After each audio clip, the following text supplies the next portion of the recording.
అందరికీ నమస్కారం. So I'm doctor Naveen మేడి, nephrologist at Virinchi hospitals, transplant physician.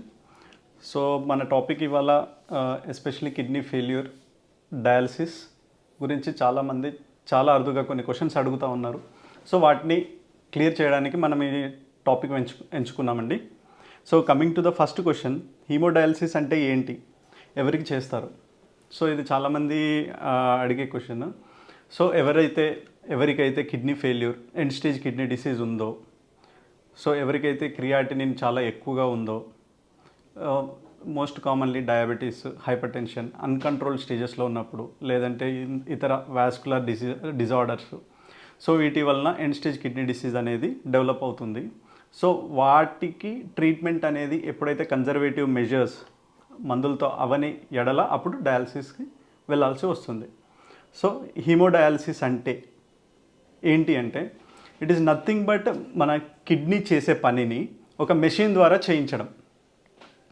ఎలా అంటే బాడీ నుంచి బ్లడ్ తీసి ఒక పైప్ ద్వారా తీసి దాన్ని డయలైజర్ అనే ఒక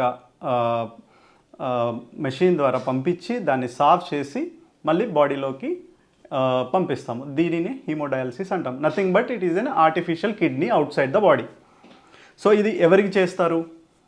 సో మనం అనుకున్నట్టు ఎండ్ స్టేజ్ కిడ్నీ డిసీజ్, ఎవరికైతే కిడ్నీ తన పని తాను చేయట్లేదో సో వాళ్ళకి ఈ హీమోడయాలసిస్ అనేది చేస్తాం.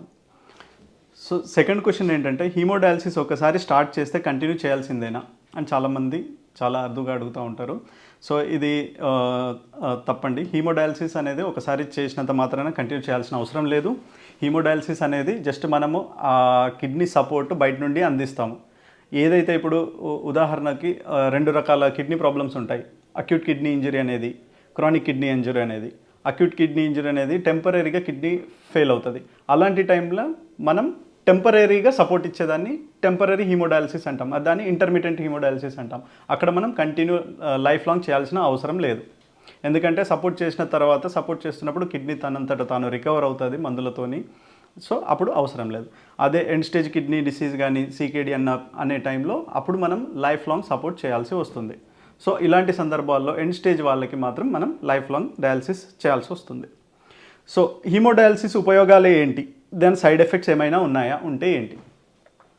సో హీమోడయాలసిస్ అనేది మనం కిడ్నీ చేయాల్సిన పనులు ఏమైతే బ్లడ్ నుంచి చెత్త పదార్థాలు తీసేయడము, తర్వాత ఎలక్ట్రోలైట్స్ బ్యాలెన్స్ మెయింటైన్ చేయడము, బోన్ హెల్త్ మేనేజ్ చేయడము, ఇలాంటివన్నీ చేస్తూ ఉంటుంది. సో దీని సైడ్ ఎఫెక్ట్స్ ఏంటి అంటే, చాలా టైమ్స్ మనం బ్లడ్ బయటికి తీసేటప్పుడు బ్లడ్ క్లాట్ అనేది జరుగుతుంది, లేదంటే బ్లీడ్ అనేది అవుతూ ఉంటుంది. ఎక్కడి నుంచి అయితే చేస్తామో, ఫిస్టులా కానీ, లేదంటే టెంపరీ యాక్సిస్ నుంచి కానీ, లేదంటే మారు సర్క్యులేషన్లో బ్లడ్ విరిగిపోతూ ఉంటుంది. దానికి మనం మల్టిపుల్ బ్లడ్ ట్రాన్స్ఫ్యూషన్స్ ఇవ్వాల్సి వస్తుంది, లేదంటే ఇన్ఫెక్షన్స్ రావచ్చు. ఇలాంటివి కొన్ని సైడ్ ఎఫెక్ట్స్ ఉంటాయి. తర్వాత వచ్చే క్వశ్చన్, హీమోడయాలసిస్ కాకుండా ఇంకేమైనా అదర్ మోడాలిటీస్ ఆఫ్ ట్రీట్మెంట్స్ ఉన్నాయా? ఇది చాలామంది అడుగుతూ ఉంటారు. ఎందుకంటే హీమోడయాలసిస్ అనేది ప్రతిసారి హాస్పిటల్కి వెళ్ళాలి. ఎవరికైతే కంటిన్యూ రెగ్యులర్ హీమోడయాలసిస్ జరుగుతూ ఉందో వాళ్ళు వారానికి 3 సార్లు ఏదైతే స్టాండర్డ్ ట్రీట్మెంట్ ఉందో అది చాలా టఫ్గా అనిపిస్తుంది. సో వీళ్ళు చాలా మంది అడిగే క్వశ్చన్ ఏంటంటే, హీమోడయాలసిస్ కాకుండా ఇంకేమైనా ప్రొసీజర్స్ ఉన్నాయండి. డెఫినెట్గా మనకి ట్రాన్స్ప్లాంట్ అనేది ఉంది. ఇంకొకటి పెరిటోనియల్ ఎక్స్చేంజ్ అని, లేదంటే పెరిటోనియల్ డయాలసిస్ అని, లేదంటే హోమ్ డయాలసిస్ అని కూడా అంటాం దాన్ని.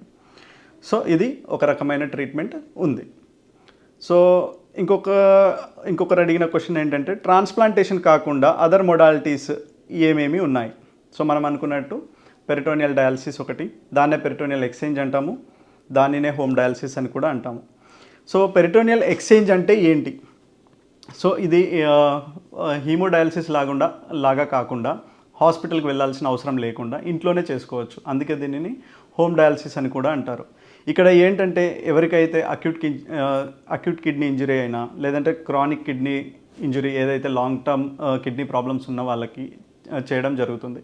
ఇక్కడ ఏంటంటే, ఒక చిన్న పైపుని పొట్టలోనే ఒక 5 to 10 minutes మైనర్ ఓటీలోనే చిన్న ప్రొసీజర్ ద్వారా ఒక పైప్ అనేది పొట్టలో బిగియడం జరుగుతుంది.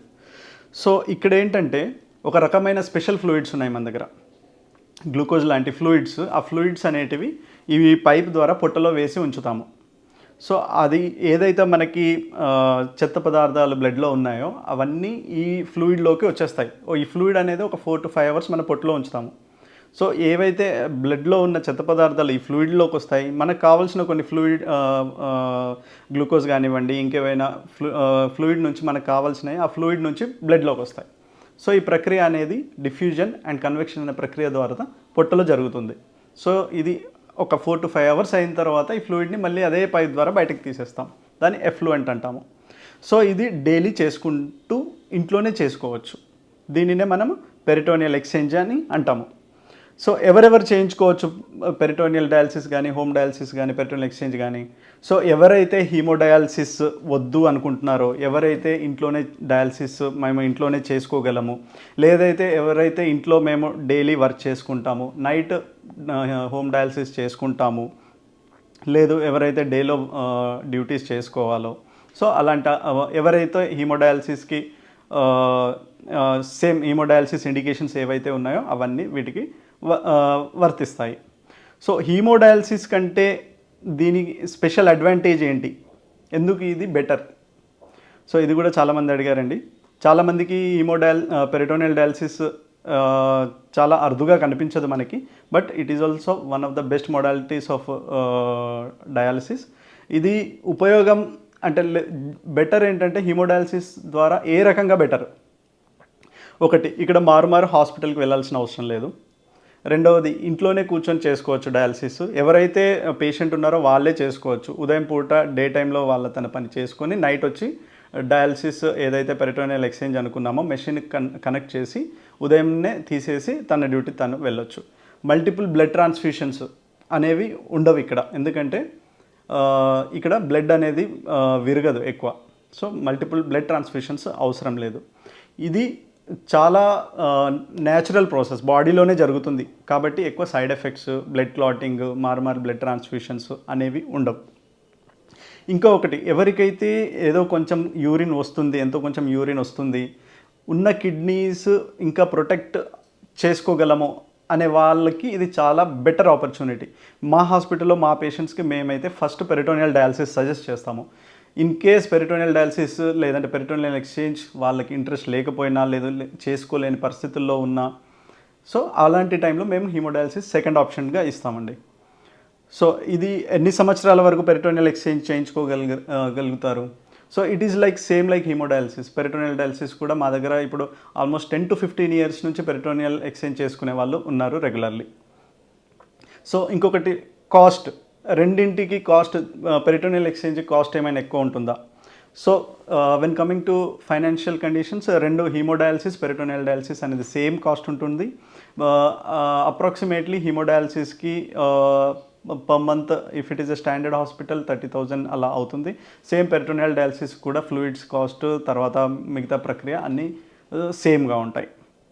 So overall misconceptions regarding hemodialysis and home dialysis, రెండు equally effective, but we suggest peritoneal exchange in view of protecting residual kidney function. Okay అండి, థ్యాంక్ యూ.